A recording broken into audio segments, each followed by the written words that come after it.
अस्सलाम वालेकुम व्यूअर्स, मैं सन्नान अहमद प्रॉपर्टी फाइनेंस के प्लेटफॉर्म से एग्जीक्यूटिव टॉक्स की आज दूसरी सीरीज लेकर आपके पास हाजिर हूँ। आज हमारे साथ मौजूद हैं CEO design and build mister Abdul मनान। सर अस्सलाम वालेकुम। वालेकुम सलाम। अब्दुल मनान भाई की अगर मैं तारुफ करवाता चलूँ तो ये फैमिली बैकग्राउंड से ही लैंड डेवलपमेंट और कंस्ट्रक्शन के प्रोजेक्ट्स के अंदर हैं।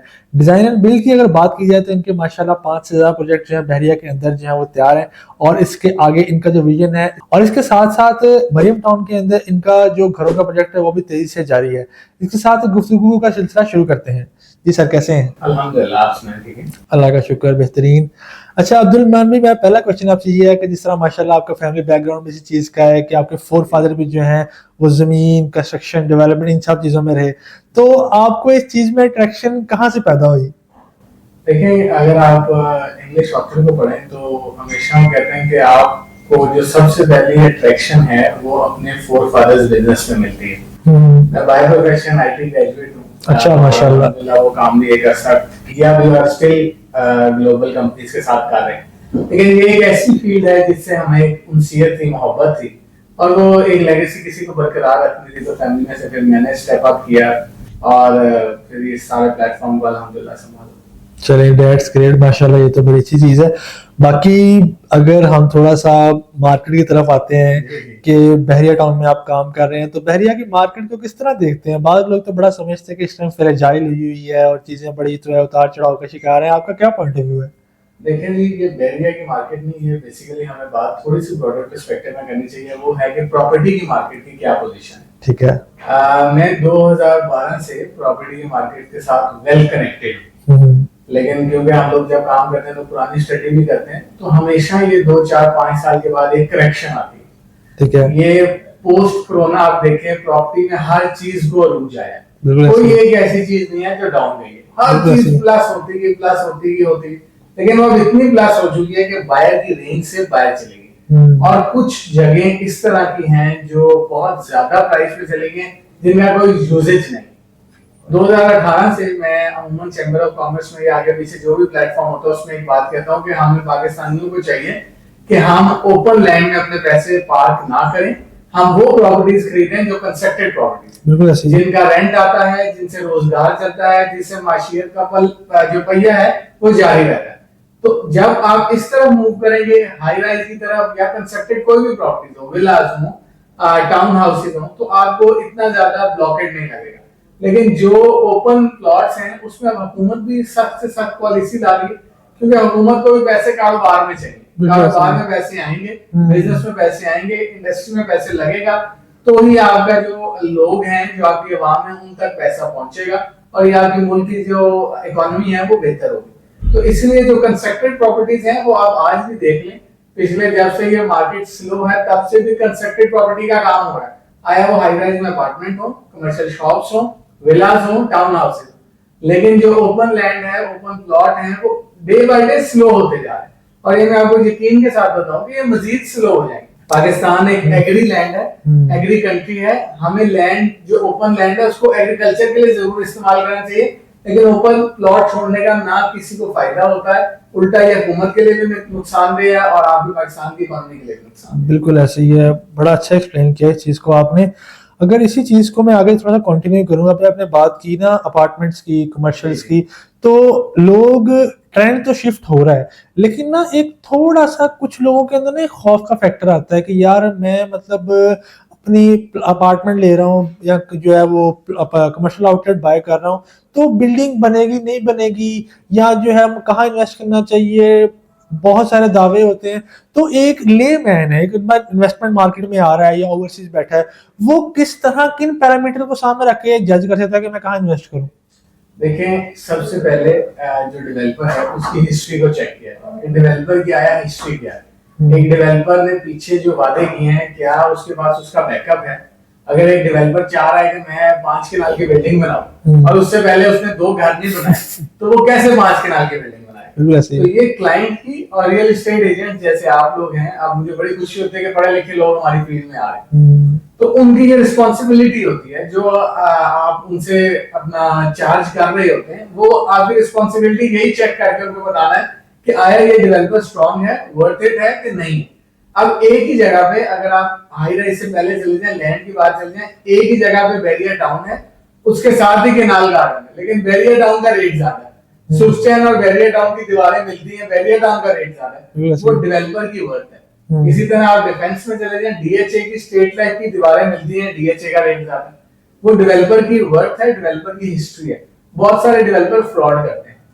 ये हम लोगों को चाहिए कि हम लोगों जो डेवलपर्स हैं उनकी खूबसूरत दफातर, बड़ी गाड़ियां और जो स्टाफ है उनको देख के उनसे चीजें ना लें। उनके प्रीवियस प्रोजेक्ट, प्रीवियस हिस्ट्री, अगर उनकी फैमिली काम कर रही है, अगर उस बिजनेस में नहीं भी है तो पहले क्या कर रहे थे। अब एक बंदा फ्रॉम नोवेयर आगे आ जाए आगे जी मैं ये बिल्डिंग का काम करूंगा या मैं सोसाइटी बनाऊंगा, उसके बैक पे कुछ है ही नहीं, ना उसकी फैमिली का कोई नाम है, ना कोई डेवलपर हिस्ट्री है, तो वो कैसे काम करेगा। हमारे इस डेवलपर जो कम्युनिटी है उसमें बहुत सारे लोग ऐसे हैं जो गाड़ियों का काम करते हैं लेकिन आपको इसमें मूव कर रहे हैं, मैं उनको सपोर्ट करता हूँ। रीजन बिहाइंड ये है कि उनकी एक हिस्ट्री है, वो कहीं नहीं जाएंगे। उसी तरह बहुत सारे ऐसे लोग हैं जो पहले एग्रीकल्चर का काम करते थे, अब वो डेवलपर कम्युनिटी में आ रहे हैं, पर उनको भी सपोर्ट करते हैं, एक बैकग्राउंड ऐसे। लेकिन एक ऐसा बंदा उसको या उसके ग्रुप को कोई जानता ही नहीं, वो आ गया और आगे कह रहा है जी मैं आपको 3 कनाल की बिल्डिंग बना के दूंगा 15 स्टोरी। तो 3 कनाल की बिल्डिंग 15 स्टोरी मतलब 2 अरब रुपए का प्रोजेक्ट है, तो 2 अरब रुपए की उसकी वर्थ भी है कि। तो ये हमें जरूर देखना चाहिए कि जो डेवलपर बात कर रहा है उसकी अपनी वर्थ है। अगर कोई रियल एस्टेट एजेंट बात कर रहा है तो जिस डेवलपर की बात कर रहा है उसके पास लैंड मौजूद है, उसके पास अप्रूवल्स मौजूद है। अगर लैंड है, अप्रूवल्स हैं, फिर आपको क्लाइंट को इतना इशू नहीं होगा। नहीं, बात बिल्कुल ठीक है आपकी कि जब एक पैरामीटर डिफाइन कर लिया है कि आप बैकग्राउंड चेक करें, आप उनसे पूछें, जो भी क्लाइंट है वो आगे पूछे, हमसे पूछे या डेवलपर से पूछे कि आप जैसे प्रोजेक्ट कर रहे हैं आपका पोर्टफोलियो क्या है, आपका पास जो लैंड है वो इधर अवेलेबल है नहीं है। ये चीज़ बड़ा अच्छा समराइज कर दिया आपने इस चीज़ को। अगर मैं इसके बाद आपसे पूछूं कि आपका इस हवाले से क्या विजन है कि जिस तरह आपने कुछ हाई राइज किए हैं, घरों की तरफ भी गए हैं, तो फ्यूचर मार्केट के ट्रेंड्स को किस तरफ देखते हैं और आप खुद जो है वो आगे किस तरफ चलना चाह रहे हैं मार्केट को लेके? देखिए जो इस वक्त पोजीशन है पूरी दुनिया की, अब हम बड़े घरों को अफोर्ड नहीं कर पाएंगे। इसके पीछे 2-3 फंडामेंटल चीजें। नंबर 1 सिक्योरिटी, नंबर 2 इतना ज्यादा खर्चा है बड़े घर का कि उसमें आपको मुलाजिम चाहिए, उसमें आपको मेंटेनेंस की टीम बंदे चाहिए, वो आपको बहुत प्रॉब्लम क्रिएट करते हैं। तो हाई जो ट्रेंड है वो हाई राइज की तरफ। पाकिस्तान एक ऐसा कंट्री है जो कि जो मोस्ट ओवर पॉपुलेटेड सिटीज हैं उनको फॉलो करता है। न्यूयॉर्क है, कोलालंपुर है, न्यू दिल्ली इंडिया में है, कराची सॉरी पाकिस्तान में है, तो लाहौर आप इन्हीं को फॉलो करेंगे। और ट्रेंड अब हाई राइज का है। हाई राइज का फायदा ये है कि आपको सिटी सेंटर से और जो एक्टिविटीज हैं, जितनी भी आपने जॉब पे जाना है, आपको हॉस्पिटल की जरूरत है, वो अगर आपकी बिल्डिंग करीब जितनी होगी कम्यूट में उतनी आसानी होगी। पेट्रोल प्राइसेस आपके सामने हैं और आजकल जो आमदन है और जो अखराजात हैं वो भी आपके सामने मीट नहीं कर रहे, बिल्कुल ऐसी है। आप ग्रोसरी खत्म नहीं कर सकते, रहने की जगह खत्म नहीं कर सकते, तो आपको मॉडर्न लिविंग में जाना पड़ेगा। और मॉडर्न लिविंग हाई राइज में हमने जरूर टाउन हाउसेस का प्रोजेक्ट अभी भी अल्हम्दुलिल्लाह हमारा चल रहा है, लेकिन वो एक सर्टेन कम्युनिटी को केटर करने के लिए। पर मैं पर्सनली अगर आपको कहूं या मैं किसी को एंडोर्स करूं तो मैं हमेशा उसको कहता हूं कि आप हाई राइज की तरफ मूव करें। ट्रेंड भी आगे उसका आएगा, मॉडर्न लिविंग भी आप उसी में लेके आ सकते हैं और आगे आम आवाम को भी हाई राइज में फायदा होगा इंशाल्लाह। चलें, ये बड़ा अच्छा आपने जो है मैसेज भी दिया और एक आपने अपनी आइडियोलॉजी भी एक्सप्लेन की है कि हाई राइज ही फ्यूचर है और उसके अलावा ऑप्शन ही कोई नहीं बचना फ्यूचर के अंदर। तो अगर मैं एंडिंग की तरफ जाऊं थोड़ा सा, तो मेरा आपसे जो है वो लास्ट क्वेश्चन ये होगा जो कि मैं हर बंदे से ये करता हूं कि मार्केट को अगले 20 से 30 साल के बाद आप कहाँ पर देखते हैं? लेट्स सपोज अगर मैं कहूँ कि 2050 तक मार्केट जो है कहाँ पहुंचेगी और रियल एस्टेट में क्या बूम आएगा, एक क्या विजन देखते हैं आप मार्केट का? देखिए अभी तक जो रियल एस्टेट पाकिस्तान में बूम आना है वो अभी तक हमने महसूस ही नहीं किया। जिस दिन हमारी हुकूमत इसको एक इंडस्ट्री का दर्जा दे देगी उस दिन आप सब लोग देखेंगे इसमें कितना बूम होगा। उसके लिए तमाम हमारे जो सीनियर लोग हैं वो एफर्ट्स कर रहे हैं, हम भी उनके साथ जहां तक होती है कोशिश करते हैं। 2024 से लेके 2050 में 25 साल है, पाकिस्तान की पॉपुलेशन दिन ब दिन बढ़ रही है, बिल्कुल बढ़ रही है। एक 2007 का सर्वे एलडीए का कि पाकिस्तान को हर साल 25 लाख नए घर चाहिए।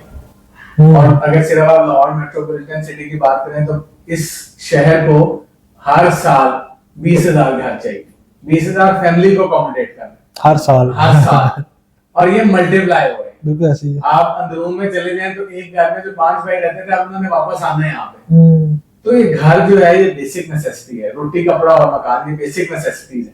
तो ये बेसिक नेसेसिटीज में मेरी बात वही है, जो कंस्ट्रक्टेड प्रॉपर्टी में काम कर रहा होगा, जो एड ऑन सर्विसेज दे रहा होगा, जो कुछ एक्स्ट्रा एफर्ट पुट कर रहा होगा, मॉडर्न एरा में जा रहा होगा, वो बहुत बूमिंग तरक्की करेगा।